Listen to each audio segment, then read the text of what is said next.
students. And I know very often we assume that these conversations, they're isolated to us.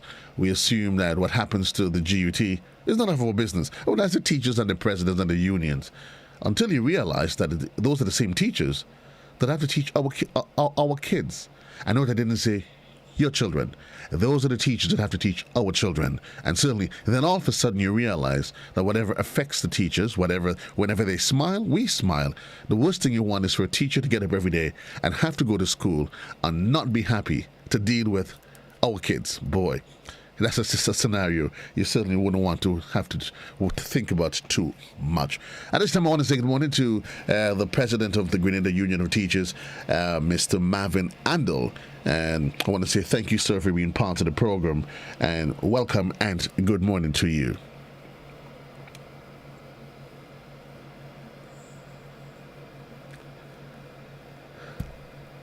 Not sure if we're having some...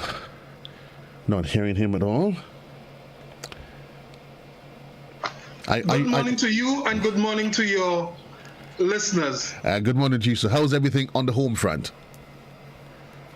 Well, on the home front, it is fair to find. Few scattered showers? Challenges like as normal, but nothing to be extremely worried about. Nothing to be extremely worried about. That was well articulated. Nothing to be extremely worried about. Let's start off. There's a lot that's been happening. I know there's been a lot of conversations in the background, among GUT members, presidents, the executive, and its members. Those conversations extends to the government as it relates to how you navigate through this COVID-19 period. There was a lot of questions as to what's going to happen in terms of the resumption of school. Since then, we've had the fifth formers. They have returned to the classroom. You've also had, in different regards, teachers that have also returned to the classroom for the purpose of wrapping up the semester and putting plans in place, as you would imagine, for September to come. Put that in perspective to me, how that transition after the 2 months break, how that transition back into the classroom has been for teachers first and the students, the fifth formers. Generally speaking, the teachers at the Form 5 level were happy to once again be interfacing with the students, and students were extremely happy to see each other because the effects of COVID, though most of us were not infected, but we were all affected. And there was a lot of psychological effects on persons, including teachers. We have, among our teachers, some who would have lost their close relatives out in the diaspora, and they too had some challenges. The life circumstances of persons would have changed drastically during the period. Some families are facing loss of income. And of course, once the homes and families have challenges, those problems land at the school and in the purview of the teachers. So the challenges for teachers come in many different ways and forms. The engagement under the new protocol, we must commend the ministry at the secondary school particularly for taking steps to have additional persons there to provide the support for cleaning and sanitizing and all that is necessary. In general, during the class interactions, the report I'm getting from the teachers is that the students maintain the social distance during class. The challenge is at recess times to get them to stay apart. And therein lies part of the challenge. So during breaks, and so they tend to congregate as they would normally do, despite given instructions. So that is one of the challenges that teachers face. The obvious challenge, because everyone is wearing masks in the school, the teacher it is more difficult for the teacher to be heard, and also for the teacher to hear students in regards to responding to a question or asking a question. So the oral communication is a challenge. Some teachers are having trouble with their voices because they have to project the voice so much more, so much energy because of having to wear a mask. And we are of the view that in September, when everyone is in and we may still have some challenges, if it is that we are back into the real classroom, that the provision of face shields rather than masks is something that would have to be considered, because it is a real challenge for teachers to speak with a mask on, and to do that for 45 minutes or so is a real challenge. And I could well imagine, and I share a lot of, and those are sentiments I've heard, I mean, not just from teachers, but to the public at large, the challenge of having to wear a mask for any extended period of time. Mm-hmm. But I'm happy that, of course, I'm hearing from you that there's a positive thinking, because very often we focus on the problems and we don't become solution-oriented. So what you are suggesting in the interim for that purpose is the use of the face shields. Is that a conversation that has gone outside of the GUT and extended to the government already? If so, take me through the thought process and exactly how do you see that that rolling out? We are looking to have an engagement with the ministry shortly, because just yesterday we had an executive meeting, and some of those concerns were raised because we have persons on the executive who are in secondary schools who are actually teaching Form 5s and shared with us some of the challenges. And we believe that we need to have an urgent engagement with the Ministry of Education, because there's also some other concerns that we have that we would like to also share. We have been back for the few days, including today, back to the schools, and we believe that the fact that the ministry is asking us to prepare reports and do it virtually, electronic reports, then it becomes it is unnecessary then to have teachers go to school every day, when in fact what they are asked to do, it can be done at home. If it is that a teacher wants to work from the school, then he does. Even in days when I was preparing the actual report cards, the physical report, I normally would do it at home because you can concentrate more. In this classroom, in the school setting, you get disturbances, children come to you and so on, and you like to concentrate. So sometimes we stay up late at nights and do that. So the request to go back to school for everyone is something that we want to engage our ministry on, and today we'll be in contact with them to see how urgently we can have a meeting, because we believe that it is unnecessary to have teachers return to school, insist that they dress formally to go and interface with the chairs and table at the school. We believe it's a waste of time. And I'm assuming the question of the return would have also addressed the need for the general sanitization of the environment. Yes. Has that been a challenge? It is a challenge. In some cases it was done, in other places it wasn't done thoroughly. So we have concerns there. But as you know, tomorrow the dynamics change, because we have persons coming in. We have 88 persons returning. Some of them in the next few days will be using public transport. I don't believe that it is a wise thing to expose persons beyond their will to have to be on a public transport, and the likelihood of contracting the virus is real. So we have to recognize that we're beginning to open. Starting from tomorrow, we have people returning, and the game has to change. And if it is not necessary to have persons outside of their homes, I believe that we have to take the necessary precautions and give persons the option to stay and do the work that is required, which can be done. We are convinced it can be done at home.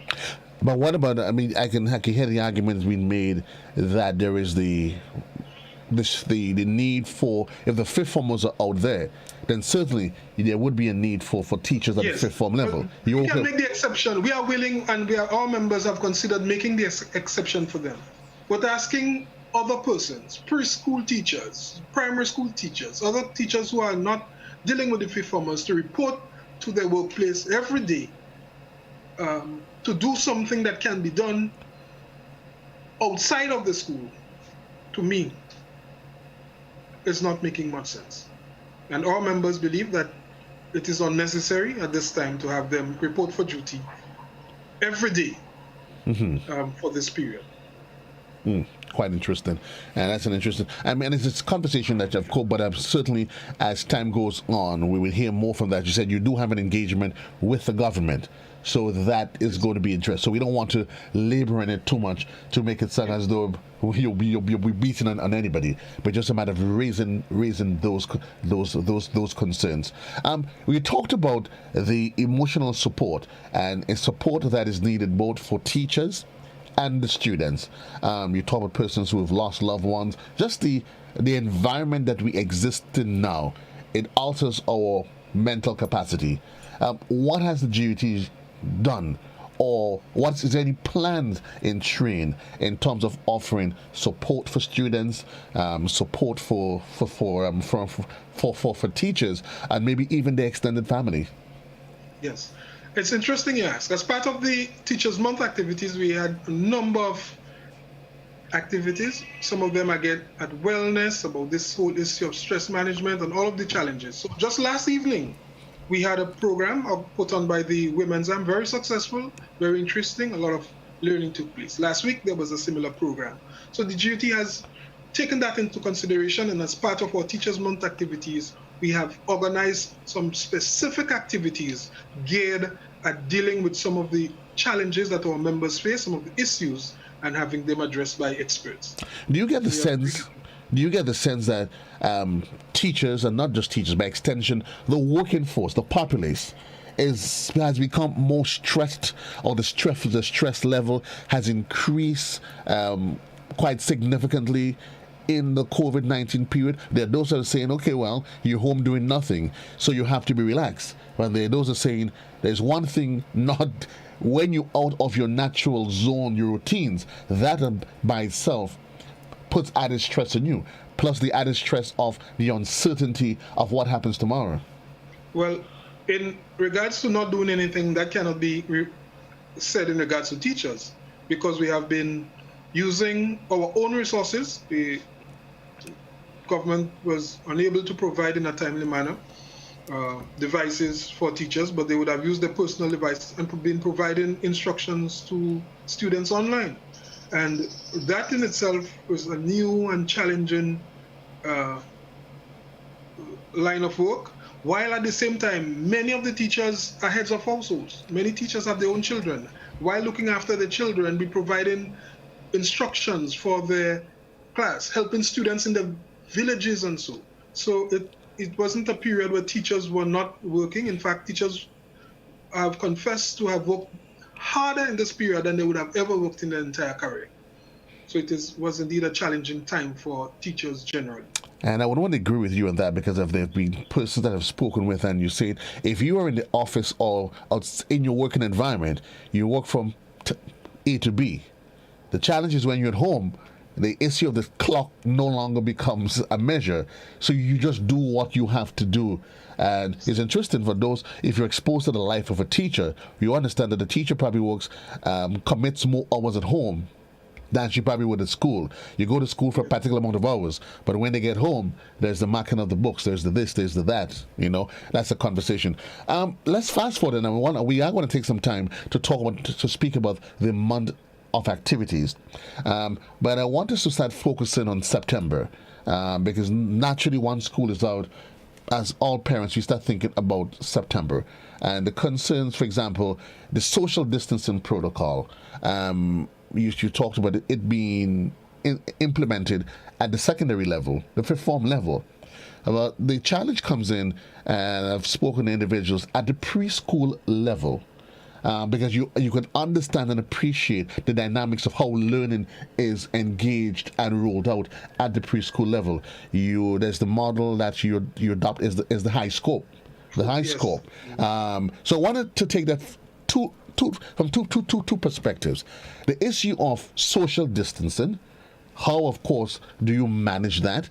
And then the issue of the high scope methodology of learning, and how do you roll that out, given that the challenge is that we're now being forced or introduced, into online learning? You have in fact, summarize one of the greatest challenges that would be faced in regards to providing education for young learners. The virtual learning might work for more advanced learners, but the stage of development that the younger minds are at needs to be hands-on, engaging. A lot of physical connection is done at that level. So therein lies the challenge. So it will be very challenging to provide instructions because they're opposite. What we're required to do is to be there. The teachers are there, hugging, supporting, helping, holding hands, and showing, and have students interacting with each other, building together, working collaboratively. All of these things happen with early learners, and particularly with the high school program, which basically involves a lot of constructive play. That in itself would be one of the greatest challenges that we will face. So how we deal with that is another set of matters. I know we have some very skilled early childhood educators who I know are so innovative and creative that they would find a way. That is what teachers do. They find a way when there is no way.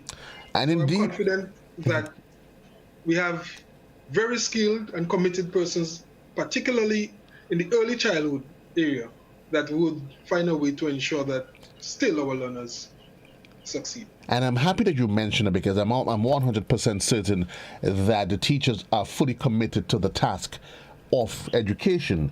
But very often what is needed is a collective approach so that the parents understand. Because, the first thing parents would start saying, well, 6 months ago, my child was at this level. And they may be saying, well, they've noticed in the last couple of months, this is what's happening. I had an occasion where teachers said to me, after having met with the children, and they met virtually, they met with our preschoolers. You could have seen the excitement, the anticipation that literally they met one of them in the street, and the first thing at that age, because it's the formative learning, as you intimated, they hug, they greet, there's always the students wanting reinforcement, and certainly that, as you've intimated, is going to be a challenge going forward. How we deal with it is a different conversation. 17 minutes gone past the hour. My guest is Marvin Andall, president of the Grenada Union of Teachers. We'll take a quick commercial break. When we come back, we'll continue with the conversation right here on the Mid-Morning Buzz.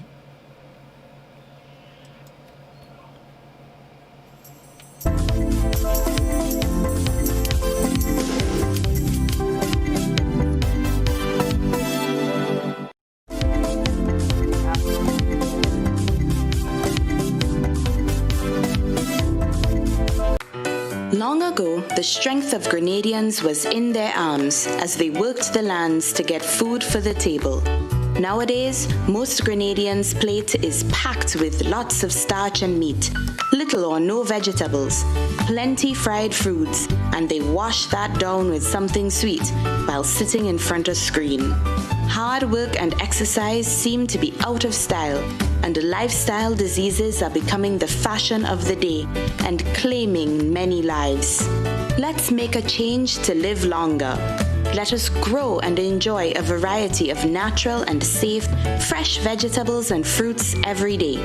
Use our local fresh seasoning and spices to make our traditional dishes healthier and avoid highly processed foods, snacks, and drinks. Drink more water every day to help your body function better. Get moving every day and trade some screen time to share and enjoy healthy family meals. Choose healthy foods and healthy lifestyle. Follow the healthy choices for healthy living guidelines for Grenadians.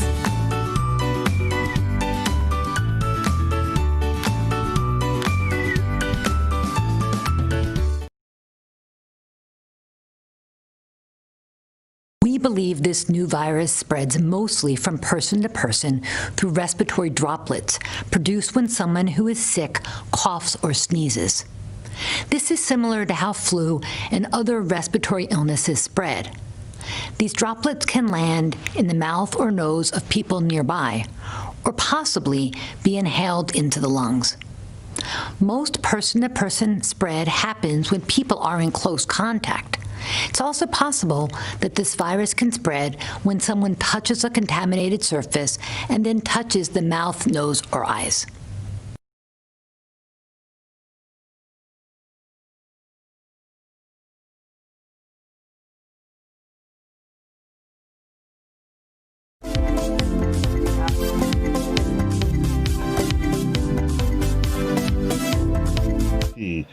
Mr. Marvin Andall, and we're speaking with all things related to the GUT matters, of course, that affects and touches and concerns not just our teachers but our education process on a whole. Mr. Andall, we touched on it briefly in our opening discourse, the use of the wearing of the face mask, and you have intimated the challenges raised with that. Outside of that, one of the arguments being forwarded that could help with that argument for the use of the face shield is the concern of children who suffer already have certain respiratory challenges. I've heard that conversation. Do you see it as a valid contribution towards the whole question of the use of face shields as well? Certainly, and many of our students, a significant percentage, are asthmatic and have other respiratory ailments, and wearing a face mask for an extended period can agitate or worsen their condition. So that is indeed a legitimate concern, and we have to find ways of dealing with it. The teachers, sooner rather than later, the question is going to be addressed: when is school going to reopen, the exact date for the new semester? And some may say that is some time away. There's a lot of outstanding issues, Mr. President, that has not yet been resolved. And certainly in the face of COVID-19, I can appreciate that the union would take a more flexed approach to dealing with it. Of course, there's outstanding issues that's on the negotiation table. There is the expectation, of course, of the government fulfilling its obligations to provide teachers with the necessary tools to be able to facilitate the learning process. Give me an update as to where you are with that conversation as a union. Personally speaking, we have a number of concerns, a myriad of concerns. As you are aware, at this point, we still have an industrial dispute. It has not been resolved. It is not over. It is not forgotten.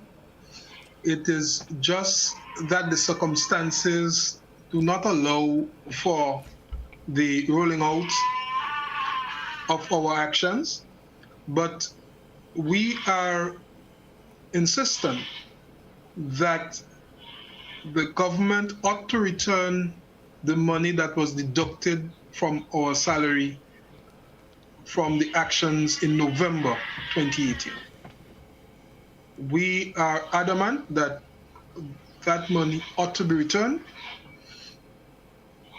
in order that we can return the system back to normal, and that the extra duties that teachers perform generally can be engaged in, and the union can therefore encourage them to do the extras. As it stands, even if we return to normal, unless that matter is resolved, unless our members dictate otherwise, we will not have normalcy in the system. And I'm happy that you brought into the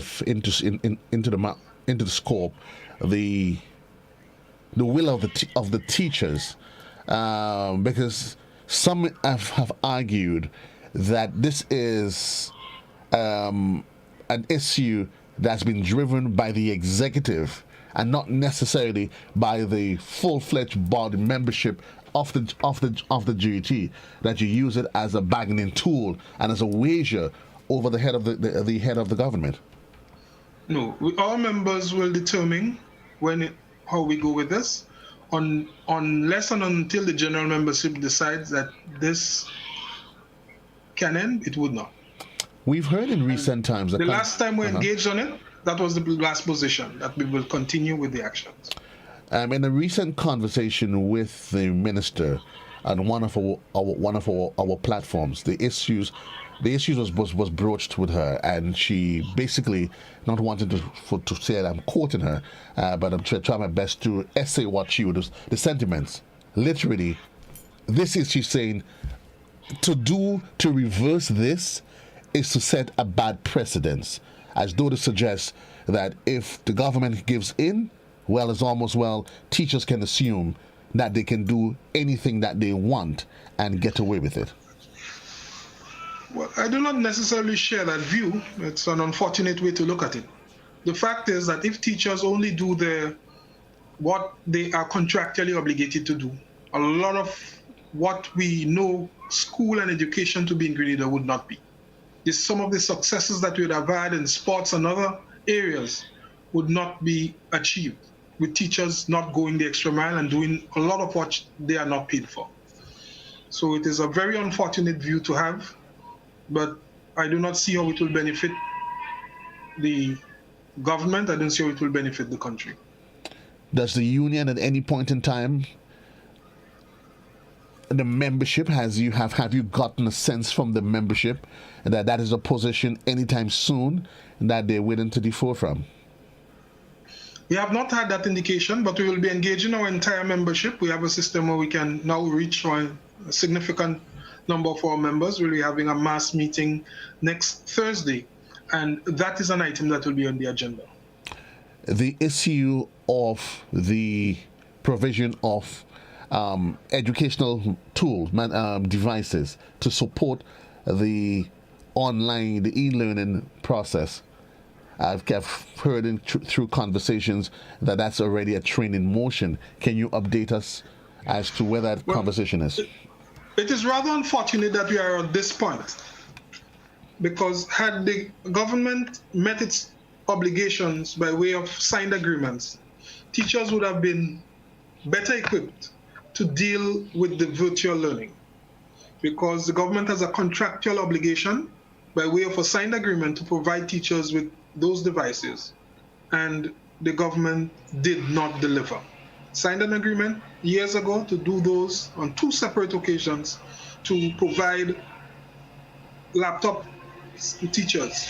Now teachers have to use their own or borrow from someone or use their children's device, find other family members to provide instructional support to students. But the reverse argument of that, Mr. Andall, which I can see some people making, that while, yes, you understand that the government has a contractual obligation, any action otherwise that is engaged, that supports the learning process, is an investment in self by the teacher, and of course puts them in a better standing position in terms of whether you hear conversation about being permanent. But at the end of the day, it's an investment in self. And some people may argue, why not in the interim? Shouldn't the teacher make that investment? Well, the teacher can make that investment in himself. He can have his device for his personal use. But to use it to do the government job is another matter entirely. Because a lot of brokers and various companies have their laptops, but when they go to work and do the company's work, they use the company's equipment. And it is only fair that that should happen, because the Education Act says that the teacher should be provided with the adequate tools, the adequate resources to do their job. That is in the law. And one of the tools, one of the resources, one of the equipment and electronic devices that is required for e-learning. And if you do not provide it, then it means that you're breaking the law. We live in this is the 21st century. The world is driven by the advancement of technology. Every and almost anything happens online in the virtual realm. Yet, thrust upon us by COVID. COVID has exposed a lot of kinks in the system, failures, challenges by the government and ministry, and challenges by the GUT and its membership. One, so the government has not fulfilled its contractual obligation. It is also highlighted that a lot of teachers are not necessarily as techno-savvy as they're expected to be and should be in what is an ever-evolving educational landscape. Well, certainly. The GOT has invested over the years in training. And one of the areas of training that we have had in summer program is that of ICT, the use of technology. So we have had a number of teachers benefiting from that. But the divide is still wide. There's still a lot to be done. The glass is half full. It means that the glass is still half empty. So we have to continue to upgrade and learn and relearn as we go forward. But we recognize that, in fact, that technology will be with us. It is a tool, and we have to embrace it and engage it and use it as best we can. And with technology, we always have to be learning and adapting. So, of course, the whole thrust of looking at reforming the education system is something that we've been advocating for.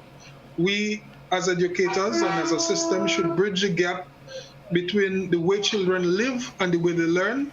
And the children, we are digital migrants and digital natives. The children are digital natives. They are born into the technology. Sure. The youngsters, my young son does not have to read any manual when he has a new gadget. I have to struggle. He just, as if he has a chip in his head, and he just does things on it that I myself marvel. So, of course, we have to keep up with the times and engage and continue to build and learn as we go forward. I'm going to ask you that last question specific to that, and then we're going to shift towards you're observing some of the activities and the highlights of the month. Do you get a sense, Mr. Andall, as you go forward, and there's no turning back the hands of the clock on this one? Maybe we've been thrust into it, maybe 5 years before time, but access to the information superhighway. You get the sense that it is often seen here as a privilege, that some days they have and they have not. Do you would agree, or would you support the notion that access to information should become there should be a greater trust to reduce on that digital divide, and that access to information should become an almost commitment that both GET, government, everybody is committed to, even the private sectors, the private sector? I cannot debate this one. It is obvious that there is need to have the provision of information and access to information. We make decisions based on the information we have. And sometimes we blame people for the decisions they make, but sometimes the decision they make is by and large guided by the information they have access to.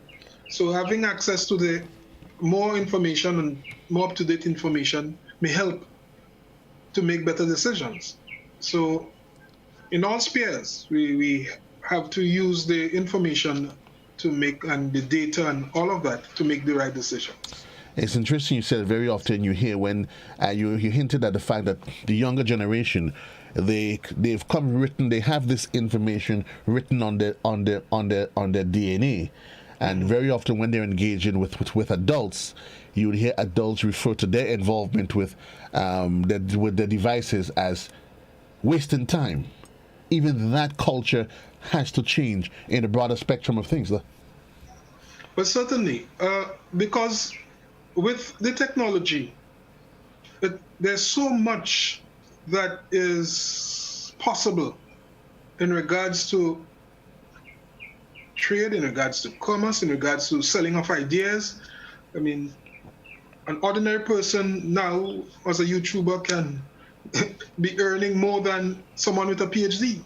Correct. Someone who would not have even finished secondary school, for instance. And would have gone into that industry can do so well. There's so many opportunities that can be created through the use of technology. And it depends on how we use it. And those opportunities can be tapped into from the comfort of your living room. You don't necessarily have to travel. You could be here in Grenada and you have clients halfway across the globe and you're making a decent living just the same. I'm agreeing with you that general conversation at all spectrums, government, private sector, the providers of services, they have to rethink packaging, billing, the accessibility and affordability issue. Because if, of course, in a case where there is ever reduced or decreasing disposable income, if one has to determine which one do I see as a priority in terms of utilities, a person may decide, you know what, I need water, yes, I need electricity. If I have to decide between this internet, 9 to 10, which fight happens, they would sacrifice the internet, but that is the tool, the one tool that can literally transform their lives. Access to information, it is vast. The month of June, because time is running, the month of June has been and will continue to be an exciting one for the GUT. Talk to me about some of the activities you did mention. You did hint to some. Yes. I did an address to open the month, and then we had a church service at St. Dominic's that was well received, and it was held at the church, but it was viewed virtually by many. We have had a very exciting evening with the youth arm, and they presented the Jeopardy for the first time, and hundreds of persons from all parts of the island, and some, in fact, outside, were able to view and the Jeopardy happening virtually. Jeopardy as a Jeopardy with Alex Trebek, that form of Jeopardy? Yes, please. Okay, yeah. I just wanted to make sure. Okay. Quiz, yeah. It was very exciting and well received. Hats off to our youth arm. We have next week coming up a Zumba activity organized by the social. We have an extempo competition coming up as well. And on Saturday, which is the birthday of the Union was created on the 20th of June, 1913. So on Saturday, which will be our birthday, we would have a president speaks, the immediate past president, the first vice president, myself, and the second vice president would be on a program talking about the issues on the birthday of the Union. We also have a mass meeting carded for next week, Thursday, using the virtual means through Zoom. And then we have the vice president doing an address to close off the month. So it has been, all the activities have been held virtually, and surprisingly, when we looked at it, we said, well, we would not be able to have events. But the records are showing that we had more participation in some of the events that we would have had it been actually done in a physical setting. And I could easily understand, because I always jokingly say, prior to COVID, one could have always said, well, I have to go here, I have to go there. We're under lockdown, you have nowhere to go. You might as well join me online. You have nothing else to do. Yes. Nothing else to do. Looking back, as we of course, the Saturday is going to be the birthday of the Union. If I were you were just to put on your thinking cap and just do a little throwback for me, in terms of the progress that the Union has made from then to now, in terms of its mandate, its original mandate, and where it is at present, what would you commit to mind as some of the highlights of the Union's achievements? We have made tremendous strides, and a lot of the benefits that our members today take for granted came through the struggles of many of our leaders in the past. In the 40s and 50s, it was not possible for a teacher to continue teaching if she became pregnant. She had to leave the teaching service. Okay. If she wasn't married, that became an issue. She got married. If you got married, you had to leave the service. Some of the benefits that we take for granted, maternity leave, for instance, came through struggle. So we have had a lot of struggles, and we have had a lot of benefits secured for our members. We have had also the union creating some unique arms. The Grenada Union of Teachers had set up the Social Security and Welfare Organization. That was to provide support to our members, because what had happened in the 1940s was that a principal died and he left his family, his wife and children, destitute, and they could not support themselves. And so the members of the union got together then and organized to create that welfare association. That later on gave birth to the Teachers Bookshop. And of course, in the 1980s, the Grenada Union of Teachers, the executive, through the idea of one Dennis DeCoto, decided to create the Teachers Credit Union, which is one of the standards. In the 1990s, the GUT created, under the leadership of Clarence Charles and persons like Vera McQueen and of course Mr. Arthur Nichols, created the group medical plan. That is, the GUT created a self-administered, not administered by some other insurance company. The company that pay out the benefits is the GUT, the group medical plan. Mm-hmm. There is no such organization anywhere in the region where the members of a union run their own medical insurance. They manage it, they pay out the benefits, and everything that is required. And that is a unique and remarkable achievement. I mean, it is the envy of other teachers' union in the region. Indeed, you've come a long way and have a long, long way to go. Anything that you can say that is foremost on the mind of the union going forward in terms of targets, achievements, let's say within the next 5 years? One of the greatest challenge, and we must have addressed, is the issue of pensions for persons who have joined the service of the 83. We believe it is unacceptable that after serving for 30 or even 40 years, that someone is retiring without a pension from the state.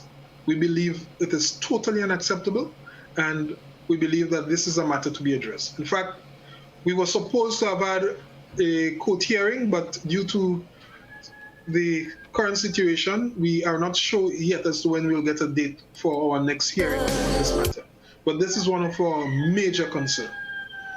Also, we have a number of our members, teachers, who are in the service for an extended period, beyond 2 years, and it shouldn't be beyond 2 years once you're in a vacant position, who have not been granted a permanent appointment. We have teachers who have done 10 years of service. Some of them are degreed, qualified persons and have not been granted a permanent position, and they are not in a vacant position. They are not holding on for someone. It is the position they have is vacant, but no appointment is given to them, and that is affecting them in terms of their own upward mobility. In terms of, one, they are not able to get increments because they are not permanent. Two, they have issues in regards to approaching a financial institution to get a loan to take care of themselves, to buy a piece of land, to build a house, or any other thing that they want to do. And that to us is a major concern and has to be addressed in the next few weeks. Thank you very much, sir. Marvin Andall, President of the Grenada Union of Teachers. And we want to say, of course, a lot has been discussed, and we're hoping that over the period of time that it would be a continued conversation where we enlighten and inform the general public on issues that is related and specific to the growth and development of our children. Our children. You know, very often you say the nation's children, and it seems so abstract. I think when you take ownership and say our children, we'd realize as we bought into the tourism tagline years ago, tourism is everybody's business. Education should, in fact, be everybody's business. Thanks a lot, Mr. Andall. All the best to you. Thank you very much, and it has been a pleasure. Thank you. Marvin Andall, President of the Grenada Union of Teachers, who we were speaking there for the greater part of the last 45 minutes, talking and touch among things, a lot of issues that touches on concerns of the Union of Teachers. We're getting ready for the midday edition at the top of the hour. That's on Classic 105.5 and 105.9, and even our sister station Hot 98. But of course, I got to say, before we do it, I have to say goodbye and thank you. First of all, thank you to our viewers on GBN Channel 7 and Channel 11. Those of you to us on cable, that's Channel 20. Those of you on the Facebook stream, and those of you via YouTube or via the World Wide Web at www.gbn.gd. We say thanks for having been part of the broadcast. So long, everybody. I continue with you for the next 10 minutes here on radio. We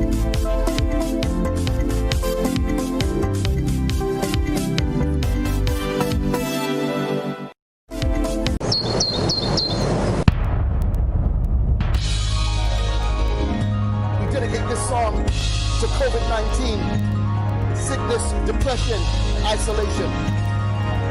This song's for you.